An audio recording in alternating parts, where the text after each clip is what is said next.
बिन लादेनलाई मारे जस्तै त्यसैले मार्न सक्छ। त्यो अवस्था प्रचण्ड त्यो अवस्थामा छ। भनेको मानेन कि त्यो अवस्थामा जान सक्छ। बेस त के हुन्थ्यो भने उसले आत्महत्या सुइसाइडै गरे हुन्थ्यो। उसका लडाकुहरूको पैसा खाएको जमातले उसलाई कुट्न पनि गए, उसलाई मार्न पाए भने कुनै बेला पनि मार्न सक्छन्। विश्वका कम्युनिस्टले भनेको छ संसारमा सबभन्दा धनी कम्युनिस्ट नै प्रचण्डलाई भनेका छन्। विश्व नेपालले होइन, विश्वका अरू देशका कम्युनिस्टले भनिरहेछन्। माओवादी भनेको त धर्म नमान्ने, अन्धविश्वास नमान्ने, मान्छे मर्ने, खसी काटे जस्तो, कुखुरा काटे जस्तो काट्न सक्ने, आँटिलो दरिलो मूर्ख, जे मन लाग्यो त्यही बोल्ने, जसो पायो उसो गर्ने मान्छे नै बिक्छन्। त्यो गुरिल्ला युद्धमा जाने सबै त्यस्तै मान्छे हुन्छन्। मैले प्रचण्डहरूको जत्था पहिलो 2 वर्षलाई मैले कम्युनिस्ट मान्छु। प्रचण्डको भूमिगत भएको पहिलो 2 वर्ष, त्यसपछिको 8 वर्ष चाहिँ यिनीहरू आतङ्ककारी हुन्। बाबुरामलाई नोएडामा, प्रचण्डलाई चाहिँ पन्जाबमा लगेर राखेर इन्डियाले सेना सुरक्षा दिएर राख्यो। अब गिरिजालाई चाहिँ प्रयोग गरेर राजा विरुद्धमा प्रयोग गर्नलाई तयार गरेको सेना हो नि इन्डियाको प्रचण्ड। मैले भन्ने यो प्रमाण दिन खोजेको, राजा डेमोक्रेटिक, यी दलहरू डिक्टेटर, दल तानाशाही, निरङ्कुश, सबै दलहरू निरङ्कुश। कसको बोली बोले हो प्रचण्ड? त्यो रको साम्यवादी सिद्धान्त पनि छोड्यो, पुँजीपतिमा आयो, बहुदलमा आयो। बहुदलमा आउने नै होइन, पुँजीपतिमा आयो, बहुदलमा आयो। बहुदलमा आउने बेलामा राजा मान्ने गरेर आयो। अब गणतन्त्रको मागै नगरेर आयो। त्यो सबै किसिमको आउँदा त ऊ त हार्दै सिद्धान्तमा त हारेर जिरो भएर सुइसाइड गरिसक्यो। अब उसको पछाडि 10 जना पनि मान्छे जुट्न सक्दैन। युद्धमा जाने भूमिगत हुने हो भने 10 जना पनि बनाउन सक्ने अवस्था छ। प्रचण्ड विक्षिप्त छन्, यति बेला एकदम विक्षिप्त छन्। दरबारको घेराभित्रका मान्छे यस्ता मूर्ख थिए कि त्यत्रो प्रस्ताव आउने बेलामा पनि त्यो कुरा कहाँ हुन्छ, त्यो कङ्ग्रेसले ल्याएर उप प्रधानमन्त्री भनेर सबै एकलट्टी भएर राजालाई उसलाई ल्याउन दिएनन्। नदी मात्रै होइन, आधा नदीको पानी, आधा नदीको जमिन पनि इन्डियालाई दियौँ भनेर यिनीहरूले सही गरेका छ। यी त बुद्धि नभएका जम्मै मूर्खहरू हुन् है, मूर्खहरूको जमघट हो नि। युरोपियन युनियनको पैसा र युको बन्दुक, त्यो बन्दुक जुन इन्डियाले दिने सहयोगभन्दा 10 गुणा 20 गुणा पावरफुल, मोस्ट पावरफुल रिसेन्ट बन्दुक थिए। नेपालमा कृषि औजार सम्पूर्ण ट्र्याक्टर सहित सबै नेपालमा बनाउने भनेर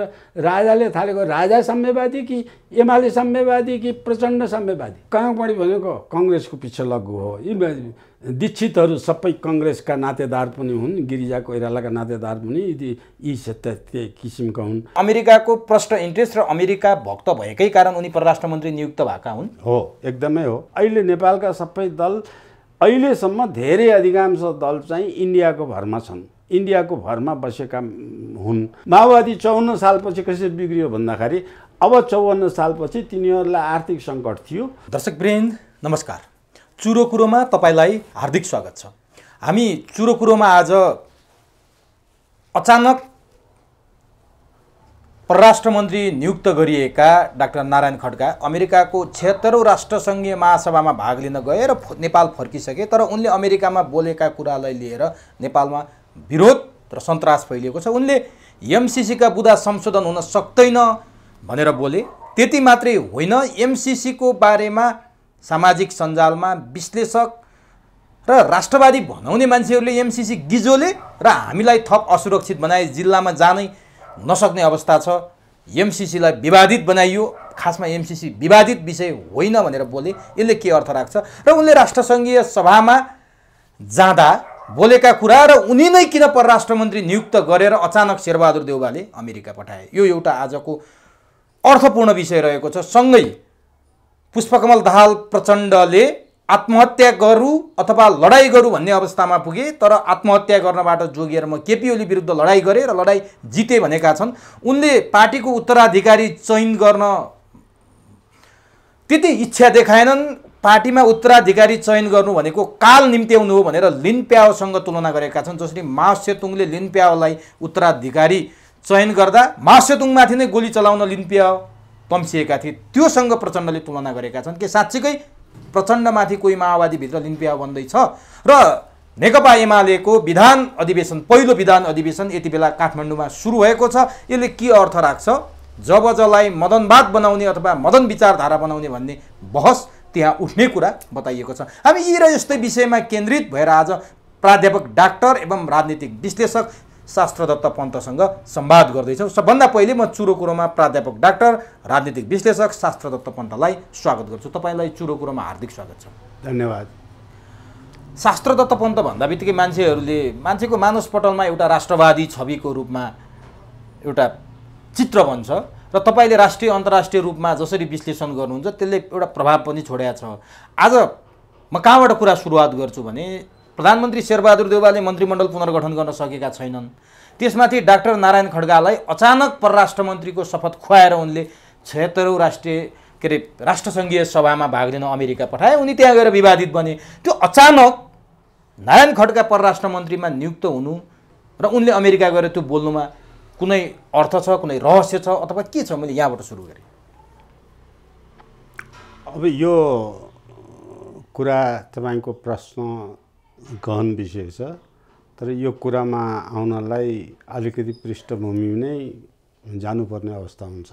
हजुर, नारायण खड्का मेरा कलिग हुन्, सँगै एउटै उसमा काम गरेको। युनिभर्सिटीमा उनी छँदाखेरि उनी पश्चिमाको पैसाबाट त्यहाँ छँदाछँदै पश्चिम मुलुकमा गएर पिएचडी गरेका हुन् अर्थशास्त्रमा। उनी पञ्चायत व्यवस्थामा पनि दलबिन व्यवस्थामा पनि युनिभर्सिटीमा काम गरिरहेकै मान्छे हुन्, तर त्यसबेला भूमिगत भएर काङ्ग्रेसमा काम गरिरहेको थियो। अब त्यो अवस्थाबाट उनको शिक्षा दीक्षा, अब आवश्यक खर्च, परम्परा, यी सबै कुरा पश्चिमाले लिएर आएको हुनाले पश्चिमा प्रभावमा उनी छैनन् भन्ने कुरा त त्यसै बेला पनि थाहा थियो। उनी पश्चिमा प्रभावका मान्छे हुन्। अब कुरा चाहिँ एउटा पिएचडी गरिसकेको अर्थशास्त्रको मान्छेले एउटा राष्ट्रको नागरिक भइसकेपछि त्यो राष्ट्रको कल्याण, राष्ट्रको आर्थिक, अब उनी त पिएचडी अर्थशास्त्रका हुन्, म पिएचडी राजनीतिशास्त्रको हुँ। अब अर्थशास्त्रको एउटा पिएचडीले देश कसरी बनाउने भन्ने चिन्ता गर्नुपर्ने भन्दा काङ्ग्रेस कसरी बनाउने भन्ने चिन्ता उनको पहिली छँदाखेरि नै मसँगको सहवासमा यी कुरा बढ्ता आउँथे। काङ्ग्रेसको पक्ष विरोधमा उनी पटक्कै सुन्न चाहँदैनथे। त्यो प्रवृत्तिको स्वभाव उनको थियो। अब यो देशको चिन्ता, अर्थशास्त्री भइसकेपछि यो देशको आर्थिक उन्नति कसरी गर्ने, देशलाई अर्थतन्त्रमा कसरी अगाडि बढाउने भन्ने चिन्ता गर्नुपर्ने ठाउँमा अमेरिकाको अर्थशास्त्र कसरी बोकेर नेपालमा ल्याउने, कसरी पश्चिमाहरूको उदारवादी अर्थनीतिलाई बोकेर ल्याउने, त्यो कुरामा बढी प्रभावित भएका मान्छे भएको हुनाले उनले पश्चिमी प्रभावबाट उम्कन सक्ने अवस्था छैन। अब यो कुरालाई पुष्टि गर्न म के भन्छु भने कुनै पनि अब समष्टिमा जानु भने नेपाली काङ्ग्रेस कुनै पनि अवस्थामा नेपाली होइन। न जसको कान नसुन्ने मान्छेको नाउँ कर्णबहादुर, आँखा नदेख्नेको नयनबहादुर भने जस्तै नेपाली काङ्ग्रेस भनेर अगाडि नेपाली जोडिएको छ। काङ्ग्रेस नेपाली नै भएन कहिल्यै पनि। काङ्ग्रेस या त इन्डियन भयो, या बेलायती भयो, या अमेरिकन भयो। काङ्ग्रेस समष्टिमा काङ्ग्रेस अमेरिकन भएको भन्नुमा जब शेरबहादुर देउवाले चाहिँ प्रजातान्त्रिक काङ्ग्रेस बनाएर पार्टी फोडे, त्यसबेला स्पष्ट रूपमा गिरिजा चाहिँ भारतको पक्षधर र शेरबहादुर देउवा अमेरिकाको पक्षधर भएर चाहिँ काम गरेका हुन् र अहिले उनको समुच्चा परिवार, उनका नातागोता सब पश्चिमी राजनीति, अमेरिकन राजनीतिसँग इन्भल्भ छ र त्यो राजनीतिसँग इन्भल्भ भएर आएको नारायण खड्काले त्यो शिक्षा पिएचडी गर्ने बेलादेखि नै पश्चिमाको भएको र काङ्ग्रेसकै मान्छे भएको हुनाले अब नारायण खड्कालाई शेरबहादुर देउवाले एमसिसी बारेमा तालिम दिएर यसो भन् भनेर पठाउनु पर्ने अवस्थै थिएन। उनी स्वत अमेरिकन हिसाबका थिँदै थिए। त्यो गएर चाहिँ भए र अमेरिकी हिसाबले उनले अमेरिकालाई पठाएको एमसिसी पास गर्ने नियतले, अमेरिकालाई खुसी बनाउने नियतले केही पाठ पढाएर आएको।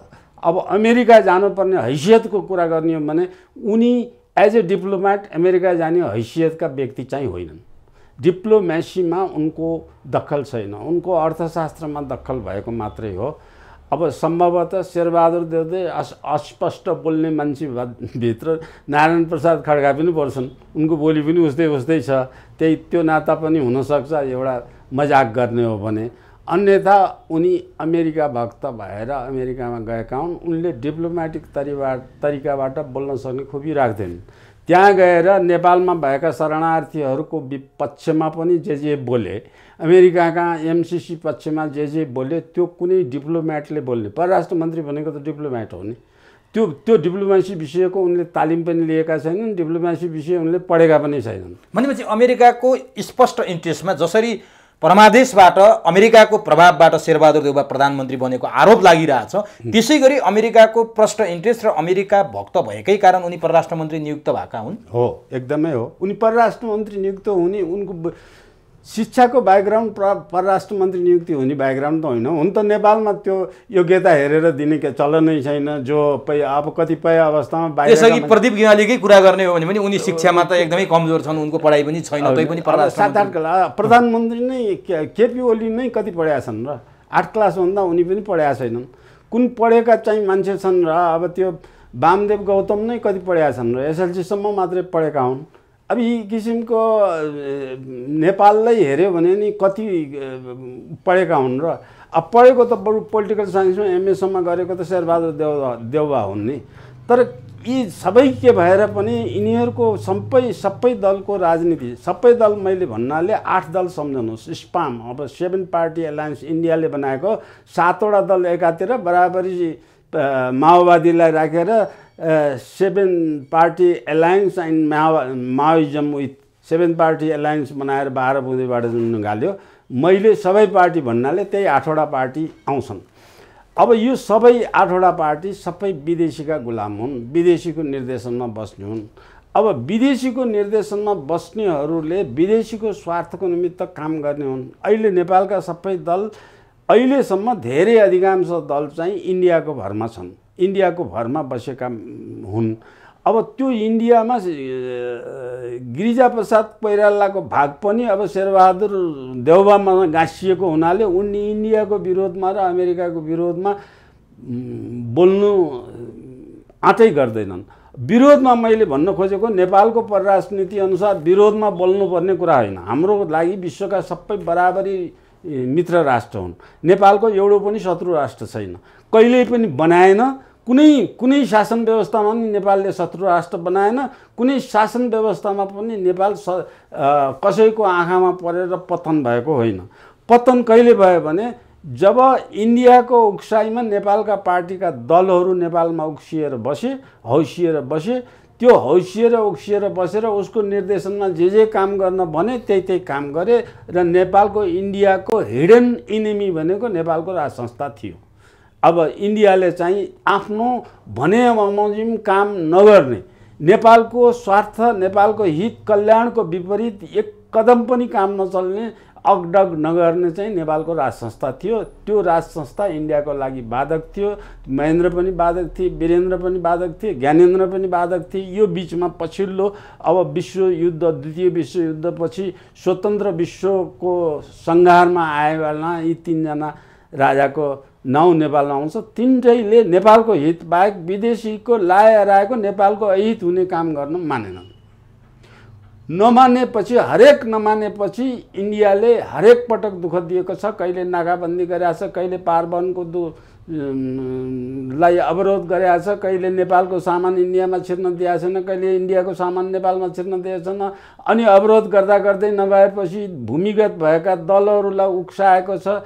तिनीहरूलाई चाहिँ हवाईजहाज अपहरण गर्नेदेखि नेपाली पैसा लुट्ने, अब नेपाली काङ्ग्रेसलाई अपहरण गरेर नेपाली पैसा लैजाने, माओवादीले नेपालका ब्याङ्क लुट्ने गर्ने सबै काम यो जम्मै उक्साउने गर्ने कुरा कङ्ग्रेसबाट पार नलगाएपछि, गिरिजाबाट पार नपाएपछि अनि चाहिँ भूमिगत भएर अब प्रचण्डको कुरा चाहिँ यहाँ अघि तपाईँले सोध्नुभएको छ, अलिकति यहाँ गाँच्न चाहन्छु कि प्रचण्डले पहिलो नेपालको बहुदलीय व्यवस्थाको आम निर्वाचनमा चुनाव लडेर यसलाई त्यो संविधान उनीहरू समेत बसेर बनाएको 47 सालको संविधान अनुसार चुनाव लडेर 9वटा सांसद पद पनि जितेको हो नि। तर त्यसबेला माओवादीको एउटा यो प्रचण्डको दल एउटा फाटोबाट त्यसमा खालि निक्लेको कङ्ग्रेसले बढी डोमिनेसन गर्यो, कङ्ग्रेसको विरुद्ध यसलाई हटाएर बरु चाहिँ कङ्ग्रेसलाई हटाउने किसिमका एकदलीय रुसको लेनिनको शासन जस्तो, चीनको माओसेतुङको शासन जस्तो बरु शासन एकदलीय गरेर कङ्ग्रेसको विरुद्ध पनि लड्न जाने भनेर जब 40 बुँदालाई शेरबहादुर देउवाले गलत लाएर फालिदियो, त्यसपछि यिनीहरू चाहिँ एकदलीय माओवादी सोचको एकदलीय शासन व्यवस्थामा बाहिर गएका। त्यो बाहिर जाँदाखेरि यिनीहरू आफै नेपाली माटो नेपाली सुगन्धबाट गएको थिए कि यिनीहरूलाई कहीँ कतैबाट बल पुगेको थियो उक्साउ? मलाई त्यस बेलाको कुरा मलाई जहाँसम्म लाग्छ यिनीहरू पढेका थिए तर कसैबाट उक्साहट थिएन। उक्साहट भएको भए सुरुमै यिनीसँग धन सम्पत्ति बन्दुक गोलीको जोहो हुन्थ्यो। 2टा बन्दुकबाट यिनीहरू गएर यिनीहरूले नेपालमा बन्दुक जोड्ने त घर घरैमा कसका गएर यो बारुदले चल्ने भरुवा बन्दुक छ भनेर घर घरै भरुवा बन्दुक मानेर यिनीहरूले 200-400 बन्दुक जम्मा गरेका हुन्, नेपालकै गाउँबाट जम्मा गरेका हुन्। त्यस बेला त यी शुद्ध राष्ट्रवादी विचारधाराले गए थिए। यिनीहरूको 40 बुँदे प्रस्ताव पनि राष्ट्रवादी विचार इन्डियाको डोमिनेट नेपालमा बढ्ता भयो भन्ने नै त्यसमा चाहिँ छ। त्यस हुनाले पहिलो 52 साल फागुन 2 गतेदेखि यिनीहरू जब भूमिगत भएर गए, त्यो भूमिगत भएर गएको बेलामा शुद्ध एकदलीय पञ्चायती व्यवस्था निर्दलीय भयो। त्यो एकदलीय व्यवस्थालाई कायम गर्ने हिसाबले यिनीहरू गएका हुन्। पहिलो 2 वर्षसम्म यिनीहरू त्यही विचारले काम गरे। 54 सालसम्म यिनीहरूले त्यही विचारले काम गरे। त्यो विचारले काम गर्ने बेलामा मेरो तिनीहरूसँग सहानुभूति थियो, मैले पनि उनीहरूसँग सहानुभूति। यस्तो भन्दा बरु चाहिँ त्यस्तो किसिमको शुद्ध देशप्रेमले काम गर्ने भयो भने त देश बन्छ चाँडै फटाफट, हैन? एउटा ट्र्याक्टर 50वटा ट्र्याक्टर भए मैले रुसलाई कहाँ पुर्याउनु थियो भनेर कल्पना गर्ने लेनिनले अहिले करोडौँ ट्र्याक्टर रुसबाट उत्पादन गरेर बाहिर पठाउन खोजिएको छ नि त। त्यसमा चाहिँ नेपालमा ट्र्याक्टर बनाउँछु भनेर राजा वीरेन्द्रले माओसेतुङको विचार समेत लिएर आएर हेड ल्याएर चाहिँ कृषि औजार कारखाना खोलेर नेपालमा ट्र्याक्टर कृषि औजार जम्मै नेपालमा बनाउने भनेर लागेको। अब फर्केर गएर इन्डियाले बिगारेको माओवादी आएपछि त्यसलाई बेचेर खानेमा परिणत भयो कि। माओवादी 54 सालपछि कसरी बिग्रियो भन्दाखेरि अब 54 सालपछि तिनीहरूलाई आर्थिक सङ्कट थियो, आर्थिक किसिमको उनीहरूले चाहेअनुसार गर्नलाई चाहिँ किसिमको थियो। नेपालको पुलिसले पनि दबाएको थियो, सेनाको त कुरै छोडिदिनुहोस्। त्यस अवस्थामा आएको बेलामा चाहिँ यिनीहरूलाई अब यो क्विजलिङ भन्ने पश्चिमाको एउटा सिद्धान्त छ, जुन कट्टर विरोधी हो त्यसलाई हातमा लिने अनि त्यसलाई हातमा लिएर त्यसलाई लगानी गर्ने, त्यसलाई उठाउने, त्यसलाई बलियो बनाएर पठाउने र उदाहरणको लागि ओसामा बिन लादेन एक्ज्याक्टली।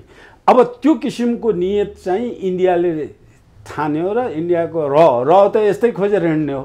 र त्यसको पछाडि लाग्यो, उनीहरूलाई खाने बस्ने तालिम, अनि यिनीहरू रको चङ्गुलमा परे।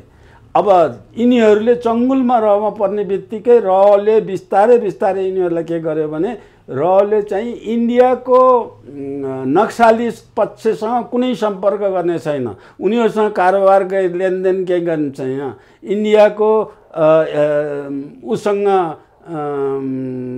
इन्डिया विरोधी गतिविधिसँग केहीमा लाग्ने छैन, इन्डियाको कहीँ विरोध गर्ने छैनन्। पहिलो कागज रहले त्यसमा गरायो यिनीहरूलाई। 54 तिरै गराइसक्यो। 54 पछि जब रहले लगेको लाने बित्तिकै यिनीहरूले यो किसिमको गराइसक्यो। अनि यिनीहरूको सुरक्षाको प्रश्न जब नेपालबाट टाउकाको मूल्य यही शेरबहादुरले तोकेका हुन्, शेरबहादुरको टाउकाको मूल्य तोकिसकेपछि इन्डिया पनि बाध्य भएर तोक्यो, अमेरिका पनि बाध्य भएर तोक्यो, आतङ्ककारीको सूचीमा राख्यो। अहिलेसम्म छ त्यो सूची त खारेज भएको छैन। अब त्यो सूचीमा राखेर यिनीहरूले गरिसकेपछि अब हामी सुरक्षामा समस्या पर्यो भनेपछि अब यहाँ बाबुरामलाई नोएडामा, प्रचण्डलाई चाहिँ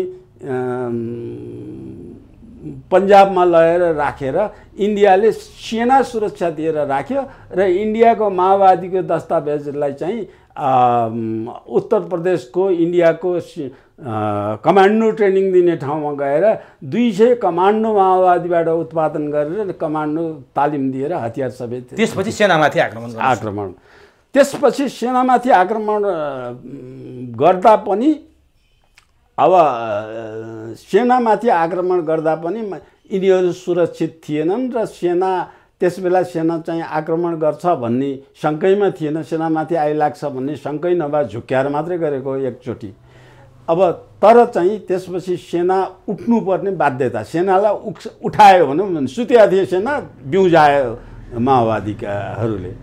त्यो बिउजाएपछि अनि इन्डियाको बलले पनि नेपाललाई दबाउन, माओवादीलाई दबाउनलाई इन्डियाको बल समेतले माओवादी चाहिँ नेपाललाई दबाउन सक्ने अवस्था नआएर नेपालले दबाएको दबाई लखटेको लखटे गरेका बेलामा अब इन्डियाले त्यस बेलामा चाहिँ अब नेपालमा इसाईकरण गर्नलाई चाहिँ त युरोपियन युनियन मिसनरी भनौँ न, मिसनरी चाहिँ उत्सुक थियो। अनि मिसनरी पनि चाहिँ क्विजलिङ गर्ने पद्धति भित्रको भएको हुनाले मिसनरीले अब हामीले यसलाई काम गर्छौँ भने मिसनरी युरोपियन युनियन भित्र गएर ल मद्दत गर भने त्यस बेला अध्यक्ष नर्वे थियो, नर्वेको अध्यक्ष भयो, नर्वेले ल हामी गर्ने भनेर। यही कुरामा चाहिँ डाक्टर केबी रोकायाले मैले नै गरे हुँ, त्यहाँ पुर्याइदिए हुँ नर्वे। अब त्यो उनी जानुन् हैन, मैसँग भनेका छन्। होला गल्ती गरे मैले आज। के गरे कसो गरे त्यो केबी रोकाको बारेमा मलाई थाहा छैन। उनले मलाई पनि भनेका छन्, म कहाँ आएर पनि भनेका छन् यी सबै कुराहरू।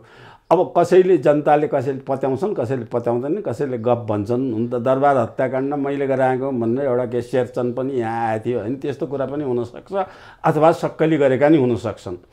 अब यो जे भए पनि जब युरोपियन युनियनको पैसा र युको बन्दुक, त्यो बन्दुक जुन इन्डियाले दिने सहयोगभन्दा 10 गुणा 20 गुणा पावरफुल, मोस्ट पावरफुल रिसेन्ट बन्दुक थिए, जुन बन्दुक आइसकेपछि नेपाली सेनामासँग नभएका बन्दुकहरू तिनीहरूले चलाउन थालेपछि नेपाली सेनालाई दखल पुगेको त्यसपछि मात्रै हो, जब युरोपियन युनियनले माओवादीलाई सहयोग गरेर त्यो हतियार चलाउन थाले। त्यो हतियार बुझाउने बेला नेपालमा शान्ति सम्झौता गरेर हतियार बुझाउने बेला पनि त्यो हतियार एउटा पनि बुझाइएन। कहाँ छन् त ती आज? ती हतियार चाहिँ त अब मैले सुनेअनुसार त्यो प्रचण्डलाई थाहा होला। ती हतियार प्रचण्डको बयानमा त खोलाले गाडेका थियौँ, खोलाले बगायो भन्ने छ, तर सक्कली कुरा त्यो होइन। सक्कली कुरा ती हतियार चाहिँ आइएसआइएसलाई बेचेको भन्ने, प्रचण्डले बेचेको, प्रचण्डले बेच्यो। त्यसको पैसा पनि आफैले खाए। अब त्यो उनीसँग त कति पैसा छ, कति पैसा चाहिँ अब त्यो त विश्वका कम्युनिस्टले भनेको छ, संसारमा सबभन्दा धनी कम्युनिस्ट नै प्रचण्डलाई भनेका छन्। विश्व, नेपालले होइन, विश्वका अरू देशका कम्युनिस्टले भनिरहेछन्। अब एकैछिन म तपाईँले यहाँनिर अलिकति कानेर रोकेँ भने, जस्तो तपाईँले यति भनिसकेपछि केही दिन अगाडि मैले नेकपा माओवादीमै लागेर अहिले विप्लवको नेतृत्वमा नेपाल कम्युनिस्ट पार्टीमा रहेका हेमन्त प्रकाश ओली सुदर्शनसँग कुरा गरेका थिए। उनले के भने प्रचण्ड सुरुमा राष्ट्रवादी नै थिए, देशभक्त नै थिए। बाबुरामले नै प्रचण्ड, बाबुराम कहिले पनि कम्युनिस्ट थिएनन्, बाबुराम चाहिँ एउटा मिसनमा आएका रहेछन्, हामीलाई पछि थाहा भयो। उनी चाहिँ भारत र पश्चिमाले प्रयोग गरेका क्रिस्चियन मिसनरी, उनले लुइटेल स्कुलमा पढ्दा नै उनी झोलामा बाइबल बोकेर हिँड्ने रहेछन्। त्यति बेला उनी क्रिस्चियन मिसनरीमा प्रयोग भएर नेपालको राज संस्था फाल्न आएका थिए र भारतमा 12 बुँदे गर्न चाहिँ बाबुरामले प्रचण्डलाई पुराएका हुन्। त्यो सुनियोजित तरिकाले प्रचण्ड फसे। लखनऊदेखि दिल्लीसम्म भारतीय सुरक्षाकर्मीले प्रचण्डलाई पुराएर 12 बुँदेमा हस्ताक्षर गराएका रहेछन्, हामीलाई पछि थाहा भयो भने। यो चाहिँ के थियो?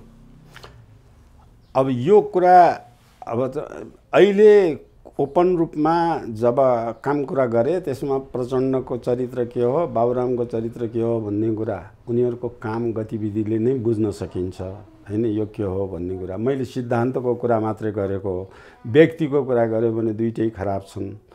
अब बाबुराम चाहिँ को कुरा गर्नुहुन्छ भने बाबुराम चाहिँ गोर्खाको मिसन स्कुलमा पढेका हुन्, मिसनको बोर्ड टप पनि हुन्, एसएलसीमा टप गर्ने मान्छे पनि हुन्।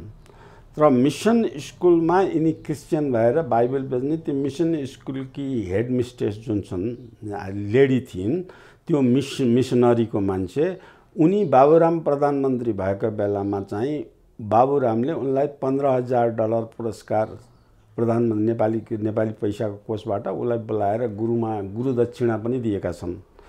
अब उनको मिसन अब यो मैले बुझाएको छैन।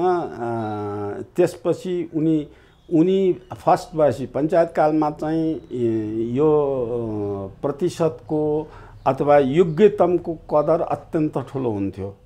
फर्स्टबाट माथिबाट first board second board third हुँदै चाहिँ छात्रवृत्ति कति नेपालमा चाहिने हो त्यतिवटा छात्रवृत्ति राज्यले पढाउँथ्यो। त्यसबेला इन्जिनियर डाक्टरको अभाव थियो, इन्जिनियर र डाक्टरलाई त्यो अनुसारमा पठाउँथ्यो। अब त्यो अनुसार चाहिँ बोर्ड त्यही स्कुलबाट बोर्ड फर्स्ट भएका र यिनी बोर्ड सेकेन्ड भएका डाक्टर उपेन्द्र देवकोटा यिनीहरू दुईटैलाई पञ्चायतकालमा सरकारले पढाएको। यिनी इन्जिनियर पढे, इन्जिनियरमा पनि माथिसम्म पढाएर चाहिँ आर्किटेक्चर इन्जिनियर पढे। उपेन्द्र देवकोटाले चाहिँ मेडिसिन पढेर नेपालमा काम गरेका हुन् दुईटैले। अब बाबुराम चाहिँ त्यो पढेर आएर स्पेसलाइज मास्टर डिग्री गर्नको निमित्त नेहरू युनिभर्सिटीमा छात्रवृत्तिमै पढ्न गएका हुन् र नेहरू युनिभर्सिटीमा त्यहीँ बस्दाखेरि इन्डियाले उनी मिसनरीका मान्छे त पहिल्यै एसएलसीदेखि नै त्योभन्दा पहिलेदेखि नै हुन्। अब त्यहाँ इन्डियामा गएपछि उनी रहका मान्छे पनि भए। त्यहाँ चाहिँ उनका गुरु भनौँ, त्यहाँकै दिल्ली नेहरू युनिभर्सिटीका गुरुले उनलाई रहको एजेन्ट बनाए। रहको काम कुरा यिनीहरूले गरे। अब रहको कुरामा चाहिँ यिनी त्यसपछि यसरी आएका हुन्। त्यो पार्टीमा गएर रहकोमा यसो गएको। अब बाबुराम त्यसरी पढाइमा त्यसरी उच्च स्तरको भए पनि उनको स्वभाव जङ्गली छ, जङ्गलीपनका उनी छन्। उनले बोल्ने भाषा पनि एकदमै रफ छ, एकदम रफ टफ, अनि लजिकल पनि छैन, डिप्लोमेटिकल पनि छैन। जति प्रचण्डको छ त्यति यिनको छैन। अब त्यो हिसाबले हेर्दाखेरि यिनीहरू जे भए पनि माओवादीमा जानको निमित्त त रफ टफै मान्छे चाहिन्छ। कुनै भद्र सज्जन मान्छे त माओवादीमा टिक्न पनि सक्दैन। माओवादी भनेको त धर्म नमान्ने, अन्धविश्वास नमान्ने, मान्छे मर्ने, खसी काटे जस्तो, कुखुरा काटे जस्तो काट्न सक्ने, आँटिलो, दरिलो, मूर्ख, जे मन लाग्यो त्यही बोल्ने, जसो पायो उसो गर्ने मान्छे नै बिक्छन्। त्यो गुरिल्ला युद्धमा जाने सबै त्यस्तै मान्छे हुन्छन्। त्यो बाहेक अरू कोही पनि छैन। तपाईँ याद गर्नुभयो भने म 5 मिनट कुरा गरेँ भने यो माओवादीमा लडेर आएको भन्ने म पत्ता थाहा पाउँछु। उनीहरूको भाषा शैली, जम्मै किसिमको बोल्ने हर्ने कुरा, कति टाढो, कति रपटप, कति कडा, कति दबाब हुने, कति नेगेटिभ कुरा गर्ने, कति सबैलाई मान्छे नगर्ने, त्यो वातावरण तिनीहरूमा हुन्छ। यी जम्मै एकदम हर्ट नभएका भन्छ नि, हाम्रो मुटु नभएका मान्छे भन्दा हृदय नभएको, प्रेम नभएको, सद्भावना, हार्मोनी नभएको, त्यो मैत्री भाव, वसुधैवम केही पनि नभएको, कुनै यिनीहरूको निर्जीव मान्छन् कि सबैलाई निर्जीव मान्छन्। आत्मा केही हुन्छ भन्ने कुराको वातावरण जान्दैन। त्यस्ता मान्छे मात्रै जाने हुन्, अथवा कोही त्यसमा जाने पनि बकिएर जाने। त्यहाँ गएपछि के पाउँछ? कैयौँ मान्छे। पछि अब यिनीहरूको त्यसबेला सेना त 5-6 हजार भन्दा खास सेना बनाउन त यिनीहरूले सकेकै होइनन् कहिल्यै पनि। अब त्यो चाहिँ त गिरिजासम्म जब रहले लिएर आएर, रहले चाहिँ गिरिजा त पहिलेदेखि सुरुदेखि इन्डिया भक्त हो, इन्डियाको रहकै मान्छे हो। अब गिरिजालाई चाहिँ प्रयोग गरेर राजा विरुद्धमा प्रयोग गर्नलाई तयार गरेको सेना हो नि इन्डियाको प्रचण्ड। अब तपाईँले ठ्याक्कै यहाँनिर ल्याउनु भएको छ। फेरि अर्को एउटा कुरा, तपाईँसँग तपाईँको अन्तर्वार्ता हेर्नुहुँदो रहेछ उहाँले, गोविन्दराज जोशी पूर्व मन्त्री, उहाँले यही कुरा ठ्याक्कै के गर्नुभएको थियो भने 12 बुँदे सम्झौता हुनुभन्दा अगाडि गिरिजाप्रसाद कोइरालाले शेखर कोइराला र गोविन्दराज जोशीलाई माओवादीसँग वार्ता गर्न पठाएको कुरा उहाँले खोल्नुभयो। 12 बुँदे सम्झौता त्यसपछि भयो, हाम्रो कुरा बिग्रिसकेपछि। यदि 12 बुँदे सम्झौता हुन्थेन भनेपछि आज देश गणतन्त्रमा पनि जाने थिएन, धर्मनिरपेक्षतामा पनि जाने थिएन, सङ्घीयतामा पनि जाने थिएन। गिरिजाप्रसाद कोइरालालाई कसले फसायो, प्रचण्ड कसरी कसको कुरा सुने, उहाँले के भन्नुभएको छ भने माओवादी 47 सालको संविधान मान्न तयार थियो। सेना संविधानको अन्तर्गत हुने भने माओवादी 47 सालको संविधान मान्न तयार थियो। बाबुराम भट्टराई, कृष्णबहादुर महराहरूले एक प्रकारको जेन्टल एग्रिमेन्ट गरेका थिए शेखर र गोविन्दराज जोशीसँग। उनीहरू यहाँ फर्केर आएपछि कसले खेल्यो, कहाँबाट खेले, त्यो कुरा क्यान्सल भएर स्थिति 12 बुँदेमा पुग्यो र राजा फाल्ने, गणतन्त्र ल्याउने, धर्मनिरपेक्षता र आजको यो स्थिति भयो। अरू कुरा चाहिँ बिस्तारै खोल्दै गरौँला भन्नुभएको छ। वास्तवमा के थियो? गिरिजा र प्रचण्डको नेक्सस कसले कसरी गरिदिएको थियो? गिरिजा र प्रचण्डको अब यो कुरा मैले धेरै पटक बोलेको छु, जताततै थाहा, सबैलाई थाहा भएको कुरा हो। गिरिजा एउटा यो तपाईँले किताबहरूमा, नेपाल इन्डियाका किताबहरूमा धेरै ठाउँमा यो कुरा उल्लेख छ कि कुनै देशको नेता यदि महत्त्वाकांक्षी छ र त्यो नेता मूर्ख पनि छ भने त्यसले आफू आफ्नो पार्टी मात्रै होइन पुरा देश डुबाउँछ भनेर लेखेको छ कि त्यो कसलाई टार्गेट गरेर लेखेको थियो भने त्यो सिक्किमको लेन्डुप दोर्जेलाई भने लेन्डुप दोर्जे मूर्ख थियो अनि एम्बिसियस पनि थियो, उसलाई प्रधानमन्त्री हुने रहर पनि थियो, त्यसकारण यो सबै भूमिका खेल्यो। त्यो ऊ मूर्ख पनि थियो, महत्त्वाकांक्षी पनि थियो भने ठ्याक्क त्यही कुरा गिरिजा मूर्ख पनि थियो, महत्त्वाकांक्षी पनि थियो। उसलाई चाहिँ नेपालको प्रधानमन्त्री यस्ता कुराहरू धेरै भन्नुहुन्छ भने त लामो हुन्छ, दिनभरि जान्छ, म सबै बताइदिन सक्छु। नेपालमा पञ्चायती व्यवस्थामा राजा पावरफुल भएकै बेलामा पञ्चायती व्यवस्थामा नेपाली काङ्ग्रेस पार्टी नै म विलय गराइदिन्छु, पार्टी विलयर पञ्चायती व्यवस्थै म मान्दछु, पञ्चायती व्यवस्थामा आएर म काम गर्छु भनेर गिरिजाले मलाई एउटा उपप्रधानमन्त्री मात्रै देऊ भनेको थियो। त्यो कहाँ भनेको भन्दाखेरि यो चाहिँ टोयोटा कम्पनीको मालिक लाजिमपाटमा अफिस छ, टोयोटा कम्पनीको, अहिले बन्द भएको छ, त्यहाँ चाहिँ त्यो के श्रेष्ठ हो त्यसको कम्पनी हो।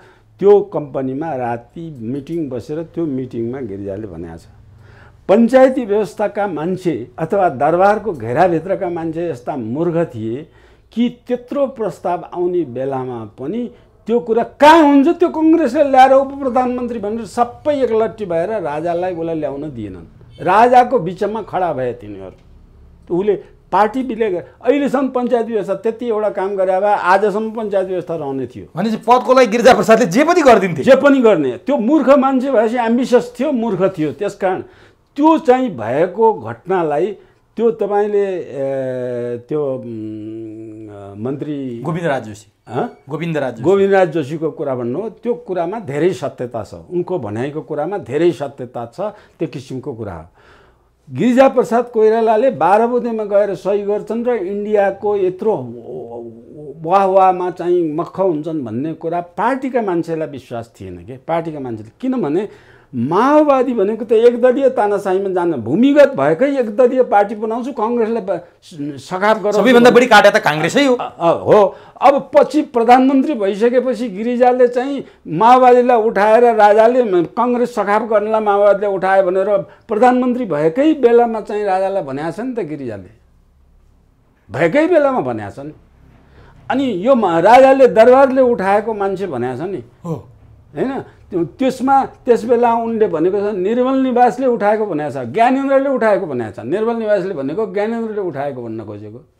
अब त्यस्तो किसिम एकदलीय तानाशाहीको, त्यो पनि बहुदल पनि मान्दिन भनेर एकदलीय तानाशाहीमा गएको प्रचण्डसँग अनि गिरिजासँग 12 बुँदेमा सहमति गरेर त्यससँग सहमति गर्ने अनि गिरिजाले भनेर मान्ने अरू पार्टी के अस्तित्वका रहेछन् त?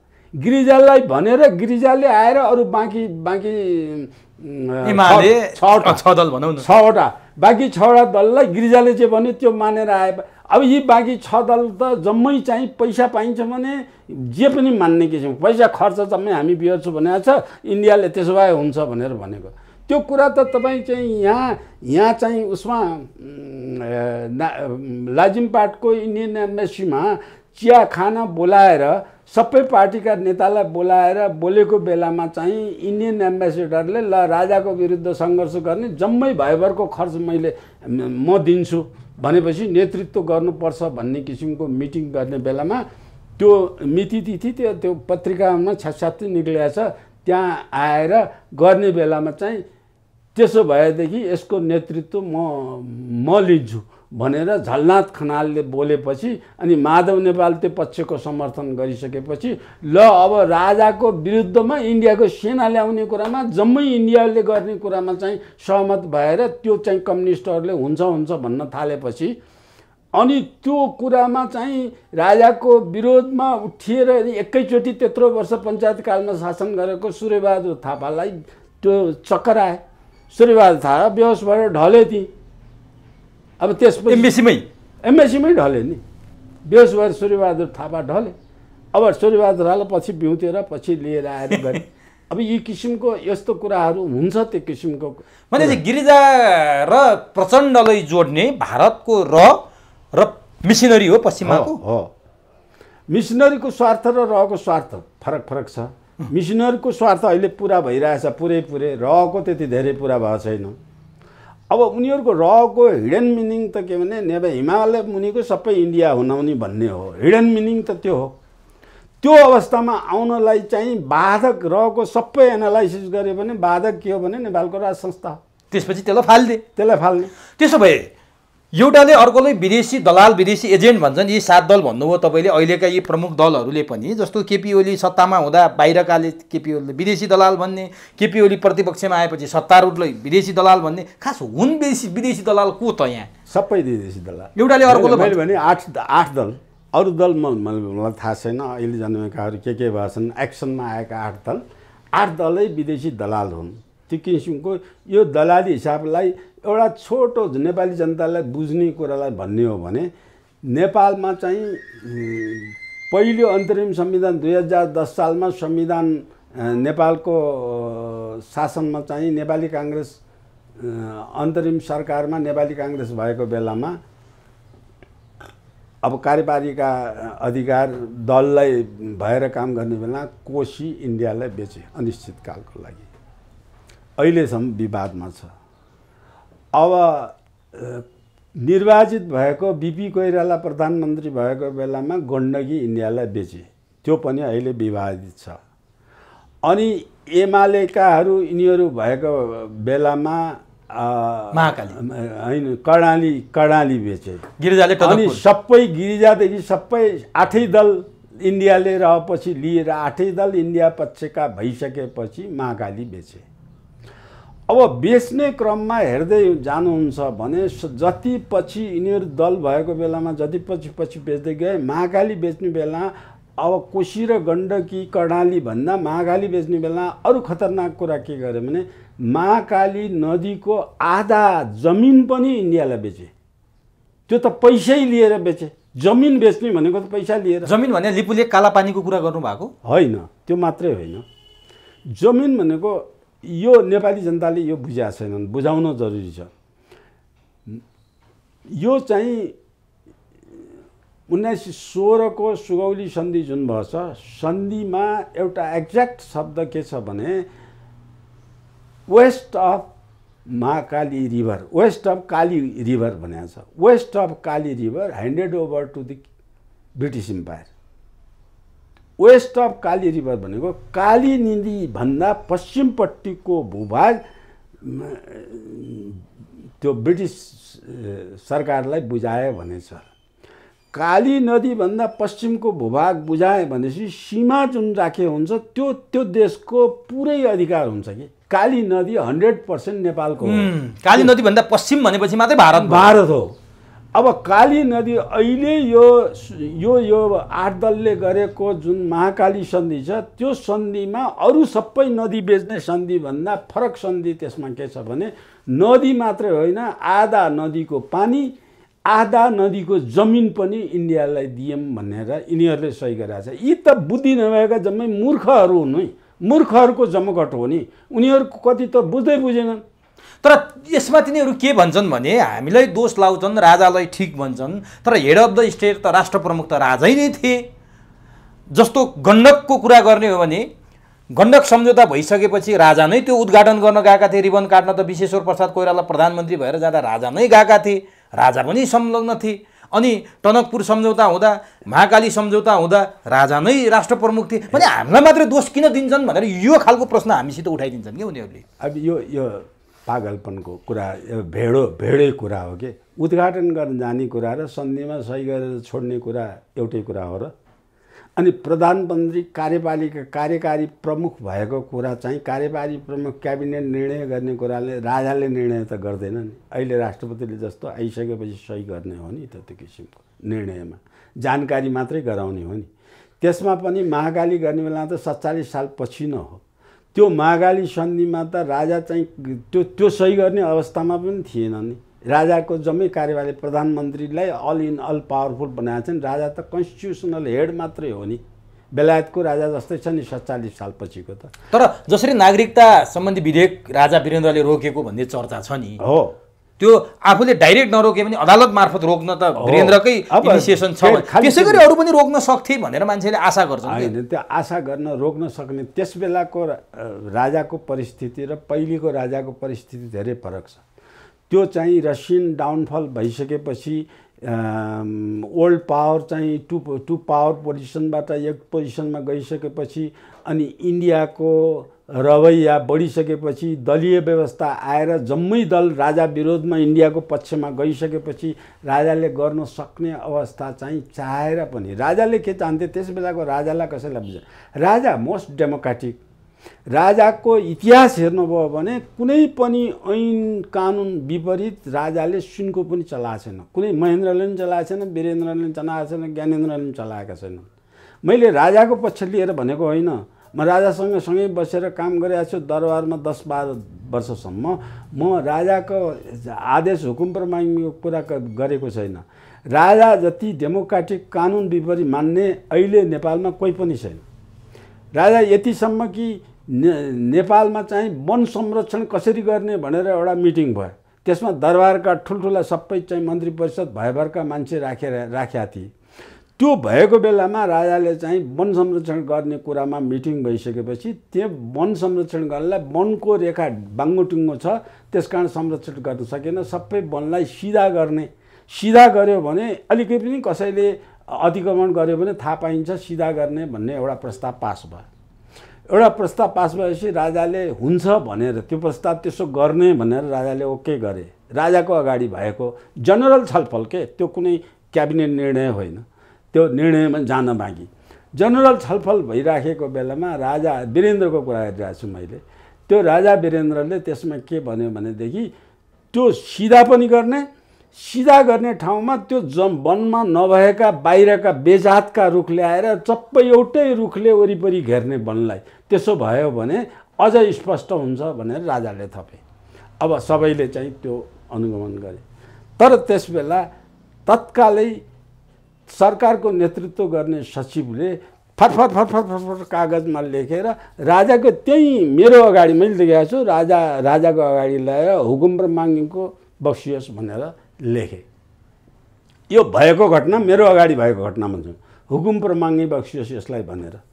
अब त्यो किनभने ऐनमा त यस्तो कुरा छैन, त्यो ऐनमा समावेश गर्नु पर्यो। अनि राजाले के भने त्यहाँबाट राजाले भने नै यस्तो कुरा जेसुकै कुरामा हुकुम पर माग्ने गर्ने तिमीहरूको बानी ठिक छैन। त्यो वन संसदमा या वन ऐन संशोधन गर, यो कुरा राख अनि लागू गर न त भनेर राजाले जवाफ दिएर रिजेक्ट गरेर फर्काए। अब यहीसँग म तपाईँले एउटा उदाहरण दिन्छु। अहिले जनार्दन शर्माले आर्थिक विधेयकमा कालो धनलाई पनि सेतो बनाउने, अब ठ्याक्कै हेर्नुहोस् त संसदबाट अहिले त्यो मात्रै भन्नुहोस् न, अहिले जुन पार्टीको विधेयक चाहिँ अध्यादेशबाट जुन लिएर गए नि, दुईटै पार्टीले ल्याए नि।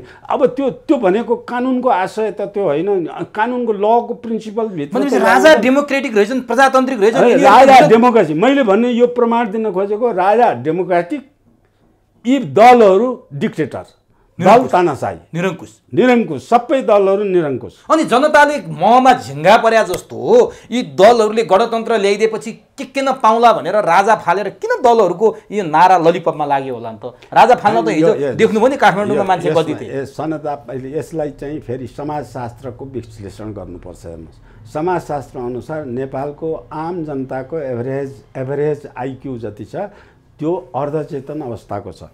समाजको एभरेज आइक्यू 3 थरी हुन्छ। एउटा अचेतन अवस्थाको समाज हुन्छ, एउटा अर्धचेतन अवस्थाको समाज हुन्छ, एउटा चेतन अवस्थाको समाज। चेतनमा हामी छैनौँ। चेतनमा त समाज नेपाल पुगेकै छैन। चेतन अहिले चाइनामा पुग्न लागेछ बल्ल चाइना। अब त्यो अमेरिका युरोपमा चेतन तहको अवस्था छ। त उनीहरू कल्चर डिफरेन्ट भएर हामीसँग एडजस्ट नहुने हो न त त्यो किसिमको। अब नेपाल चाहिँ अचेतन अवस्थाको शासन गर्ने बेला राणाकाल थियो, राणाकालको अवस्थासम्म अचेतन थियो, त्यो बेला शासन गर्न असाध्य सजिलो हुन्छ। अब चेतन समाजमा शासन गर्न अमेरिकाको शासन, बेलायतको शासन, चेतन समाजको शासन त्यो पनि सजिलै हुन्छ, त्यो पनि सजिलो हुन्छ। सबभन्दा गाह्रो शासन केमा हुन्छ जनताको भने अर्धचेतन, भने आधा गाग्रो पानी जस्तो, आधा गाग्रो पानी सचल्किने, आधा गाग्रो अर्धचेतन अवस्था। अहिलेको समाजको मान्छे के भने अर्धचेतनको मैले उदाहरण दिउँ भने अचेतन अवस्थाको छिटो अचेतन अवस्थामा भएको, मैले उदाहरण दिन्छु तपाईँले बुझ्न, यो सबै आम जनतालाई बुझ्न सकिन्छ। अचेतन अवस्थाको मान्छेले एउटा छिटो हाल्ने मान्छेले एक गाग्री पानीले एक गिलास पानीले त खाम तिर्खा लाग्यो भने नाइ पाप लाग्छ हजुर, मैले चाहिँ यो एक गिलास पानी दिएर म त अछुत जातको तपाईँलाई पानी दिएर म नरकमा पर्न चाहन्न भन्छ। त्यो अचेतन समाजको सोच त्यस्तो हुन्छ। अर्धचेतन समाजको सोच कस्तो हुन्छ भने त्यहाँबाट ए दाइ एक कप चिया खाम आउनुहोस् भनेर मैले खुवाउँछु नि भनेर, अनि त्यहाँ सँगै बसेर चियाको गिलास लिएर सँगै जोडिएर छोइएर एक कप चिया खाने, ल खाम है दाइ भन्ने, पहिले बराजु भन्छ अब दाइ भन्छ, अनि छोइएर चिया खान मन लाग्छ। अर्धचेतन अवस्थाको मानसिकता। अब सचेत अवस्थामा भएको बेला त्यो कसैले पनि छिटोमा विश्वासै गर्दैन, त्यो किसिमको कुरा गर्दैन, त्यो आऊ पनि छैन, छोइयौँ यहाँबाट गरौँ पनि भन्दैन, सहभोजको कुरा पनि आउँदैन, सबै अर्धचेतन मानसिकताको अवस्था। यो आरक्षण सारक्षण जति गरेको छ भने सत्तामा बस्ने चेतन छु पढेको छु भन्ने मान्छे पनि यो अर्धचेतन नै छ। अनि राज संस्थाको अन्त्य हुनुमा नि अर्धचेतन मानसिकताको कारण। अब यो अर्धचेतन मानसिकताको कारणले दुःख पाइरहेछ, खाइरहेछन्। अब यिनीहरूले के सपना बाँड्यो भने अचेतन, यो समाजमा तीनटा अवस्थाको अर्धचेतन अवस्थाको एज ए होल एभरेज भयो, तर त्यसको बहुसङ्ख्यक त अचेतन अवस्थाको मान्छे पनि छ नि त्यसमा। माओवादीले बहकाएर लगेर लडाकु बनाउनु पनि अचेतन मान्छे नै हो, अनि यो राजा फाल्नलाई समाजमा उठाउनु पनि त्यही अचेतन मान्छेलाई उठाएको। किनभने फालेपछि यो दिन्छौँ, यो पाउँछ, यो पाउँछ, यो पाउँछ भनेर यति प्रलोभन देखाइदिन्छन् कि यिनीहरूले त्यो चेतन, हामी जस्तो मान्छेले पनि यो नहुने कुरा, असम्भव कुरा हैन। केपी ओलीले यहाँ पानी जहाज र रेल हिमालय छेडेर ल्याउने कुरा चाहिँ जुन गरे, यहाँ घर घरमै ग्यास पाइप जोडिदिन्छु भन्ने कुराहरू गरे, हामीले उही भन्दै दिन यो असम्भव वाह्यात कुरा भनेर भन्यौँ। तर अचेतन मान्छेले त पर्खिन्छ नि त त्यसको लागि। हुन्छ त नि राजा फालेर हामीले यो पाउँछ भने किन नफाल्ने भन्ने समाजमा आए। त्यो आएको मान्छे पनि कति छ र भने के, त्यो आएको मान्छेको पनि पछाडि रको डिजाइन हो। यो पनि म तपाईँलाई यो कुरा बताउँछु। रले त्यो मिसनरी र बसेर एउटा कमिसन भरेर नेपालमा कसरी माओवादीलाई लैजाने र चुनावमा चाहिँ कसरी चाहिँ राजा विरोधमा जनता ल्याउने भन्ने कुरा 3 सूत्रीय एउटा योजना बनाएर रले र मिसनरीले बनाएर माओवादीलाई दियो। 3 सूत्रीय योजनामा 4-5 वटा कुरा छन्। के छन् ती? एउटा कुरा नेपालमा गइसकेपछि पहिलो कुरा त्यो त्यसमा 4-5 वटा सूत्रबद्ध फट भनिदिन्छु। एकदम एउटा बन्दुक सरकारलाई नबुझाइकन चुनावमा जाने जुन कुरा भयो। दोस्रो कुरा चाहिँ जनतालाई घर घरै गएर पार्टीलाई चन्दा चाहियो भनेर चाहिँ 6000 रुपियाँ तोक्या छ। 6000 रुपियाँ हरेक घरमा चन्दा माग्ने, हरेक घरमा पार्टीका कार्यकर्ता जाने। त्यो शान्ति वार्ता भइसकेपछि नेपालमा आएपछि हरेक घरमा नेपालभरि माओवादीले बाँड्यो, हरेक घरमा पार्टीको मान्छे गयो 6000 चन्दा देऊ भन्ने। यो दोस्रो सूत्र। दोस्रो 6000 चन्दा देऊ भनेर चाहिँ दिन सक्ने त छैनन् नेपालमा धेरै। 6000 दिन नसक्ने मैले त सक्दिनँ भनेर, मसँग पैसा छैन, ज्यालादारी गरेर खाएको, म सक्दिनँ भन्ने धेरै छन्। सक्दिनँ भन्नेलाई दोस्रो प्रश्न के गर्ने भने त्यसो भए घरको एकजना मान्छे माओवादीमा चाहिँ सेनामा भर्ना हुन पठाइदेऊ भन्ने। त्यो पनि मसँग मान्छे छैन, मेरो घरमा मैले पठाउन्न भन्ने मान्छेलाई त्यो पनि मानेन भने त्यसकारण 2 जना राजा विरोधी आन्दोलन जुन हुन्छ त्यो आन्दोलनमा अनिवार्य आफ्नो पल्टामा दही चिउरा पाकेट खल्तीमा खाजा आफ्नै हालेर त्यहाँ उपस्थित हुने।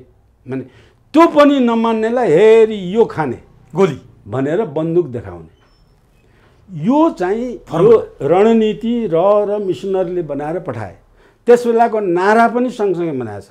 त्यसमा एउटा नारा छ ब्याड आउट। ब्याड आउट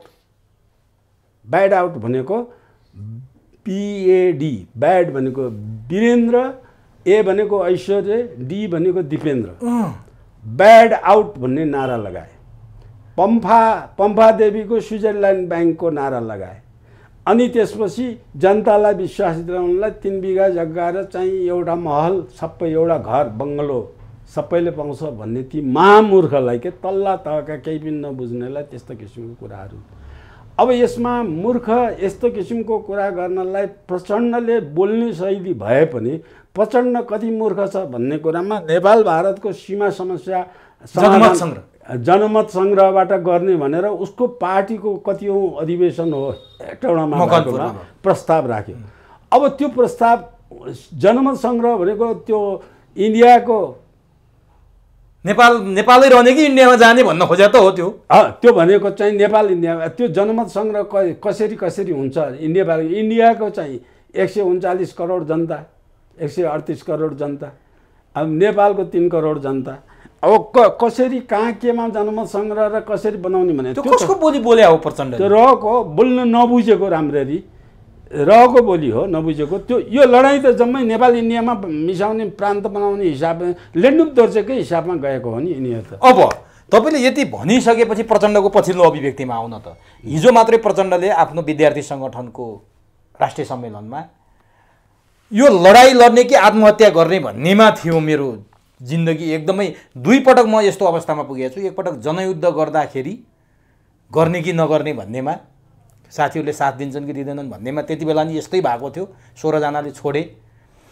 अहिले पनि केपी ओलीसँग लड्दाखेरि लड्ने अथवा आत्महत्या गर्ने अवस्थामा थियो। मलाई साथीहरूले साथ दिनुभयो माइती घरमा मण्डलामा पनि पुगेर साथ दिनुभयो र केपी ओलीलाई परास्त गरेर प्रतिगमनलाई परास्त गरेर यो अवस्थामा आयो भनेर झन्डै रोए हिजो भावुक भएर। यो के भन्न खोजे प्रचण्डले?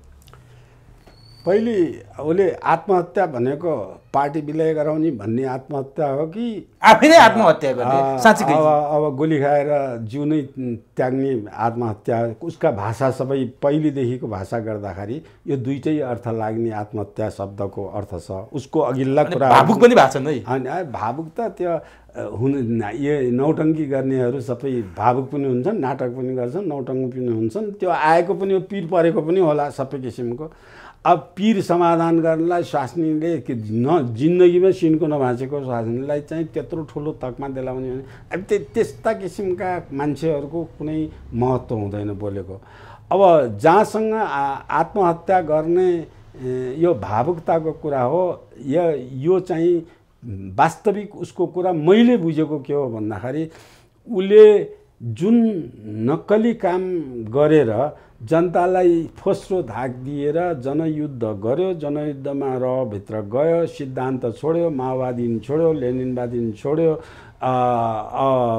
साम्यवादी सिद्धान्त पनि छोड्यो, पुँजीपतिमा आयो, बहुदलमा आयो। बहुदलमा आउने नै होइन, पुँजीपतिमा आयो, बहुदलमा आयो। बहुदलमा आउने बेलामा राजा मान्ने गरेर आयो।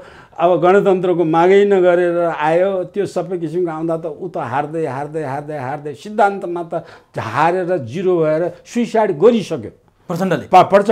अब राजनीति दृष्टिकोणबाट उसको सुइसाइड भइसक्यो, ऊ मरिसक्यो।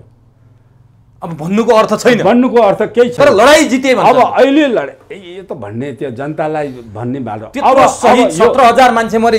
यो कुरा मलाई पुरा गर्न दिनुहोस्। यो चाहिँ गर्ने 17,000 को कुरा भन्दा पनि यो अहिलेको कुरा गर्दाखेरि ऊ सबै ठाउँमा पतन सिद्धान्त शून्य भएर आएर पार्टीमा इन्डियाको रहेको सर्भाइभलमा ऊ अहिले चाहिँ क्विजलिङपट्टिको अवस्थामा छ। अथवा उसलाई जसले उठाएर लिएर आएको बिन लादेनलाई मारे जस्तै त्यसैले मार्न सक्छ। त्यो अवस्था प्रचण्ड त्यो अवस्थामा छ। भनेको मानेन कि त्यो अवस्थामा जान सक्छ है। ऊ त्यस्तो दास अवस्थामा छ। त्यो दास अवस्थामा भनेको नमान्नेमा चाहिँ ती विदेशी शक्ति दुईटै शक्ति जुन शक्तिले ल्याए त्यो दुईटैले त्यसलाई कुनै बेलामा पनि त्यो गर्न सक्छन्। अब त्यो अवस्थामा गएपछि उसको पार्टीमा मसँग यहाँ सम्पर्क भएको मसँग तपाईँ आए जस्तो उसका पार्टीका धेरै मान्छे 100औं मान्छे आउँछन्। उसका पार्टीका मान्छेले 4-5 वटा त अहिले दल नै खोलेर दर्ता गरिसकेका छन् उसकै पार्टीका मान्छेहरू। उसका पार्टीका मान्छे फुटेर त्यही तहका बसेका 2-3 पार्टी त उसको प्यारललमा अहिले पनि चुनाव नलडेर बाहिर बसेका छन् हैन। अहिले विप्लवले उता पृथ्वीनारायण शाहको फोटो पनि उसकै पार्टी हो, अर्को त्यो वैद्य पनि उनकै पार्टी हो। यिनीहरू जम्मै प्यारलल शक्ति लिएर बसेका छन्। तिनीहरूले सिद्धान्त गयो, सिद्धान्त यसले मार्यो भनेर मात्रै अलग्गिएका हुन्। उनीहरू अझै सिद्धान्त बचाउन सकिन्छ कि भनेर बसेका छन्। अब यो त सिद्धान्त मारेर बसेको मान्छे। अब यो अवस्थामा आएर उसकै पछाडिका पार्टीकाहरूले अब उसका लडाकुहरूको पैसा खाएको जमातले उसलाई कुट्न पनि गए, उसलाई मार्न पाए भने कुनै बेला पनि मार्न सक्छन्। उसले सेनाको आधा पुलिसको सेनाको र माओवादीको उसले विश्वास गरेका मान्छेलाई लिएर अब नेपालको इतिहासमै नभएको 60-70 जनाको सुरक्षा गार्ड लिएर हिँड्छ। ऊ कति तनावमा छ भन्ने कुराहरू चाहिँ भएको छ। यसो मान्छेले त बेस त के हुन्थ्यो भने उसले आत्महत्या सुइसाइडै गरे हुन्थ्यो। साँच्चै सुइसाइड गर्यो भने ऊ खुसी हुन्थ्यो, ऊ उसको त्यो तनावबाट मुक्त हुन्थ्यो कि अति तनावमा छ। अब अहिलेको उसको प्रश्न के हो भने, तपाईँको प्रश्नको जवाबमा अहिलेको के हो भने, त्यो पार्टी फेरि जसरी पहिले थालेर युद्धमा गइयो त्यो जाने अवस्थाको पार्टी फेरि सिर्जना गर्न अब उसले त सबैले छोडिसके। अब 10-8 जना छन्, यही अहिले भएका 2 जना मन्त्री, 2-3 जना, यिनीहरू 5-10-8 जना भन्दा पहिलेका मान्छे कोही छैन जो अलिकति बुझ्ने पनि छन्। उसका मान्छे कोही छैन। अब तिनै बचेको बिउ, त्यसलाई बिउ बनाएर फेरि ब्याज राख्न खोजिरहेको, ब्याज राखेर फेरि जनतालाई उठाउन सकिन्छ कि भनेर वाइसिएलको पछाडि गएछ। ल युद्धमा तयार गर, मान्छे खोज गर। अब उसको पछाडि 10 जना पनि मान्छे जुट्न सक्दैन। युद्धमा जाने भूमिगत हुने हो भने 10 जना पनि बनाउन सक्ने अवस्था छ। भने प्रचण्ड विक्षिप्त छन्, यति बेला एकदम विक्षिप्त छन्। अब त्यसो हो भने प्रचण्डले अर्को एउटा कुरा बोलेका छन्, उत्तराधिकारी प्रचण्डको को भन्ने प्रश्न उठिरहँदा तपाईँले त 8-10 जना मान्छे मात्रै छन् भन्नुभयो। उनले उत्तराधिकारी बनाउन म गल्ती गर्नेवाला छैन। जसरी माओ सेतुङले लिनप्याओलाई उत्तराधिकारी बनाउँदा लिनप्याओले मा सेतुङलाई नै गोली हान्न खोजे, झन्डै मारे। त्यसै गरी उत्तराधिकारी बनाउने भनेको आफ्नो काल बोलाउनु हो, त्यसकारण म काल बोलाउने पक्षमा छैन भने यसले चाहिँ के सङ्केत गर्छ नि? फेरि त्यो सन्देश त कि कतै प्रचण्डलाई आफ्नै पार्टीबाट खतरा छ तपाईँले अघि भने जस्तो कि के हो? त्यो चाहिँ त उसले चाहिँ उमाथि हातपात गर्नेदेखि, उसलाई गाली गर्नेदेखि, छुट्टिएर जानेदेखि, बाहिर बस्नेदेखि सबैको कुरा त बुझाएको छ नि त उसले। त्यो बुझेपछि ऊ सुरक्षित छैन भन्ने कुरामा चाहिँ आफ्नै पार्टीका को सुरक्षा लिएर पनि नहिँड्ने, सरकारको पनि लिनुपर्ने, सरकारको माथि नै विश्वास नगर्ने, पार्टीका पनि राख्नुपर्ने, त्यस्तो किसिमको विक्षिप्त मानसिकतामा भएको बेला पोलिटिकल लिडर हो भने त एउटा पनि गार्ड नलिएर, गार्ड त उसका मतदाता हुन् नि, जनतामा हिँड्नुपर्छ नि, त्यो पो पार्टी हो, त्यो पो नेता हो। राजा वीरेन्द्र बिना गार्ड हिँडेका कुरा हामीले देखिरहेको छ। राजा वीरेन्द्र कहिल्यै गार्ड लिएर हिँडेन। अहिले ज्ञानेन्द्र गार्ड लिएर हिँड्दैनन्। अहिले ज्ञानेन्द्र जहाँसुकै नेपालभरि घुमिया छन्, एक्लै घुमिया छन् नि त। प्रचण्डलाई के जरुरी छ त? यो सुरक्षा छैन। अब यो त क्राइम गर्ने, यसले क्राइम गरेको छैन केही पनि, अनि डर छैन। उसले पक्षपात गरेर मेरो तेरो मान्छे भनेको छैन, त्यस कारण डर छैन। अब ज्ञानेन्द्रले सधैँ प्रचण्डले सधैँभरि पक्षपात गरेको छ, मेरो तेरो बनाएको छ। भनेपछि प्रचण्डको जिन्दगी डरमा छ अहिले। अब ऊ डरबाट मुक्त भएर मर्दैन। अब यो प्रचण्डको मात्रै होइन, वर्ल्डका यस्ता आतङ्ककारी भनौँ, मैले चाहिँ यिनीहरूलाई चाहिँ त माओवादी कम्युनिस्ट भन्दैन। मैले प्रचण्डहरूको जत्था पहिलो 2 वर्षलाई मैले कम्युनिस्ट मान्छु। प्रचण्डको भूमिगत भएको पहिलो 2 वर्ष, त्यसपछिको 8 वर्ष चाहिँ यिनीहरू आतङ्ककारी हुन्, पुरै आतङ्ककारी मान्छे हुन्। त्यो आतङ्ककारीको भनाइमा म जान्न, म विश्वास गर्छु। अब म अन्तिमतिर छु। यो प्रचण्डको कुरा भयो। प्रचण्ड यति बोलिसकेपछि अर्कोतिर नेकपा एमालेको आजदेखि पहिलो पटक विधान महाधिवेशन हुँदैछ गोदावरीमा। त्यहाँ मदन भण्डारीले प्रतिपादन गरेको जबजलाई मदन विचारधारा भन्ने कि मदनवाद भन्नेमा पनि छलफल हुने भन्ने कुरा सुरु भएको छ। के लाग्छ तपाईँलाई, नेकपा एमालेको विधान महाधिवेशनले केही नयाँ कुरा ल्याउला, केही अर्थ राख्ला, अथवा मदन विचारधारा भन्दा के माओ विचारधारा माओवाद जस्तो गराउन खोजे हुन् कि के हो, मार्क्सवाद बनाउन खोजे हुन् कि के हो? त्यो यो भन्ने कुरा हो। यिनीहरूले विचारधारा त यिनीहरूको शासन मनमोहन अधिकारीको पालादेखि आजसम्म यिनीहरू शासनमा त बसिरहेछन् नि। यिनीहरूले शासनमा बसेको कुरा चाहिँ एक गरेर हामीले औँला भाँचेर हेरिरहेछन् नि सबैको। यिनीहरू कसैले पनि यिनीहरूले चाहिँ साम्यवादी सोचको एउटा पनि कुरा गरेका छैन। साम्यवादी कुराको सोच नै यिनीहरूले छोडिसकेपछि जबजको कुरा ल्याए त्यो त मदन भण्डारीसँग सँगै मर्यो जबज। यो जबज यिनीहरूले बुझेका छैनन्। जसरी डाक्टर तुलसी गिरीले नेपालमा पञ्चायती व्यवस्था नै असल हो भन्ने कुरामा पञ्चायत व्यवस्था ल्याउनलाई मैले र महेन्द्रले बाहेक अरूले नेपाली कसैले पञ्चायत व्यवस्था बुझेकै छैनन् भन्थे तुलसी गिरीले। त्यस्तै मदन भण्डारीले बाहेक जबज एमालेको कसैले पनि बुझाएको छैन, त्यो किसिमको कुरा बुझेको छैन। बुझेको भए त यस्तो शासन गर्छन् भनेपछि मदनवाद मदन विचारधारा यी छैन, तिनीहरूले बुझेको छैन। काममा लिएर आउनुपर्छ। जस्तो साम्यवादी भनौँ ल, कम्युनिस्टको यिनीहरूको शासनकालमा भएका कुरा 2-4वटा कुराहरू तपाईँले धैर्यसित सुन्नुहोस्। यिनीहरूले भएको एउटा कुरा म भन्छु, यिनीहरू पूर्व सत्तामा भएका बेलामा चाहिँ ट्याक्सी चलाउनेहरूलाई भन्दा बढी ट्याक्सी चलाउन चाहन्छ त्यसलाई 50% भन्सार छुट दिइनेछ भनेर यिनीहरूले कानुन बनाए। त्यो त पुँजीपति मुलुकको सिद्धान्त हो। यिनीहरू जबजको कुरा गर्नुहुन्न, मैले घटना ल्याएर बुझाइदिन्छु यिनीहरूले। अब साम्यवादीले त के गर्नु पर्यो भने जसले आफ्नो गाडी आफै चलाउँछ त्यसलाई 50% मुनाफा के अरे भन्सार छुट दिइनेछ भन्नु पर्थ्यो साम्यवादीले। म त्यस बेलादेखि यिनीहरूले साम्यवादी होइन भने एउटा उदाहरण दिएँ। अर्को उदाहरण, मान्छे नेपालमा फुटपाथमा हिँड्नेको मान्छेको सङ्ख्या बसमा या कारमा हिँड्नेको मान्छेको सङ्ख्या भन्दा 90 गुणा बढी छ।